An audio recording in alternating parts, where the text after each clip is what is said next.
Bonjour à tous et bienvenue dans ce nouveau tuto destiné à l'utilisation du module trésorerie, donc dans le logiciel de gestion pour les marchands de biens Mabrikimo. Donc l'outil de trésorerie, vous le trouverez donc sur la colonne de gauche dans le menu. Donc voilà, trésorerie. Une fois que vous avez cliqué dessus, donc vous allez arriver sur une page avec un graphique qui représente du coup votre suivi de trésorerie et en haut différents filtres. Donc vous allez pouvoir filtrer par compte bancaire, vous allez pouvoir filtrer par le profil qui porte du coup les opérations, par opération, d'accord, si vous voulez vraiment choisir une opération spécifique. Et donc là, vous allez avoir un montant qui est le montant en fait du solde bancaire. Donc en fonction du compte que vous allez choisir, sachant que vous pouvez choisir bien sûr plusieurs comptes, ça va actualiser votre solde bancaire, d'accord, qui en fait est récupéré automatiquement de votre synchronisation bancaire. Si vous souhaitez mettre manuellement votre solde bancaire, c'est aussi possible. Je mets un solde bancaire de 100 000 euros. Et en fait, l'intérêt de ce solde bancaire, c'est que ça va actualiser automatiquement, donc tous les mois, enfin même tous les jours, puisqu'en fait votre synchronisation bancaire se fait tous les jours, votre suivi de trésorerie. Et donc le point de départ est le montant du solde bancaire. Vous pouvez bien sûr naviguer année par année. Et en fait, chaque point donc va vous indiquer toutes les recettes et dépenses du mois avec du coup le solde de trésorerie à la fin du mois. Donc vous avez vraiment tout le détail. Donc en vert, les opérations qui sont en recettes et en rouge, les opérations qui sont en dépenses.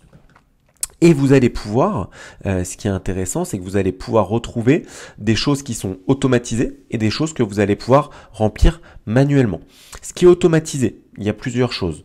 Il y a tout d'abord les dates et les montants de signature de promesse, puisque à la signature de la promesse, en général, on décaisse le montant de l'indemnité d'immobilisation. Donc cette indemnité d'immobilisation, vous allez la retrouver dans la partie du coup offre d'achat. Et en fait, ça va venir reprendre ce montant-là de manière automatisée à la date à laquelle vous l'avez saisi. Autre date et montant qui remonte automatiquement, la signature de l'acte authentique. Donc là, en gros, vous allez décaisser vos fonds propres. Dernier montant et date qui remonte, ça va être les signatures de revente, d'accord?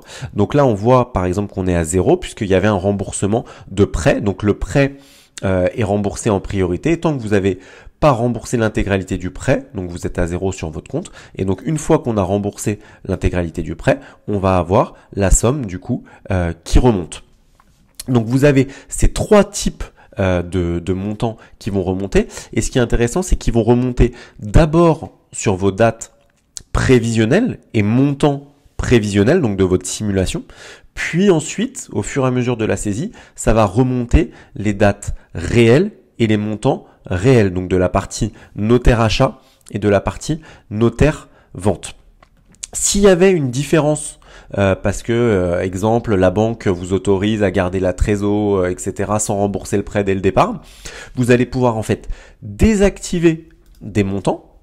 Donc en fait, ça va venir le désactiver dans votre tableau et vous pouvez du coup recréer des dépenses et des recettes de manière manuelle.